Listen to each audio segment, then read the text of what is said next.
കേരള തീരത്തെ കപ്പൽ അപകടത്തിൽ നടപടി ആവശ്യപ്പെട്ട് ഹൈക്കോടതിയിൽ പൊതുതാൽപര്യ ഹർജി. അപകടത്തെ തുടർന്നുള്ള മാലിന്യം നീക്കാൻ നടപടി സ്വീകരിക്കണമെന്നാവശ്യപ്പെട്ട് കോൺഗ്രസ് നേതാവ് ടി.എൻ. പ്രതാപനാണ് കോടതിയെ സമീപിച്ചത്. മത്സ്യത്തൊഴിലാളികൾക്കായി നഷ്ടപരിഹാര പുനരധിവാസ പദ്ധതി നടപ്പാക്കണമെന്നും ആവശ്യമുണ്ട്. അഹമ്മദ് മുസ്തഫ ചേരുന്നു. മുസ്തഫ, എന്തൊക്കെയാണ് ടി.എൻ. പ്രതാപന്റെ ഈ ഹർജിയിലുള്ളത്? നേരത്തെ തന്നെ ഈ കപ്പൽ അപകടവുമായി ബന്ധപ്പെട്ട് വിവിധ കോണുകളിൽ നിന്ന് സർക്കാർ അടിയന്തര നടപടി സ്വീകരിക്കണം ഉൾപ്പെടെയുള്ള ആവശ്യങ്ങൾ ഉയർന്നു വരികയും അതോടൊപ്പം തന്നെ ഈ മാലിന്യം വളരെ സാമൂഹിക ആഘാത പരിസ്ഥിതി ആഘാത പ്രശ്നങ്ങൾ ഉണ്ടാക്കുമെന്നതുൾപ്പെടെയുള്ള വിമർശനങ്ങൾ ഉയർന്നു വരികയും ചെയ്തിരുന്നു.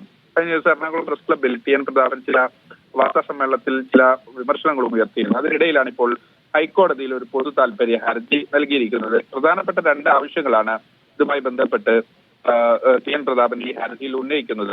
ഒന്ന്, ഈ കപ്പൽ അപകടത്തെ തുടർന്നുള്ള മാലിന്യം നീക്കാൻ അടിയന്തര നടപടി സ്വീകരിക്കണം. അതുമായി ബന്ധപ്പെട്ട് കൺസേൺ അതോറിറ്റിക്ക് ഒരു നിർദ്ദേശം നൽകണം എന്നതുൾപ്പെടെയുള്ള ആവശ്യമുണ്ട്.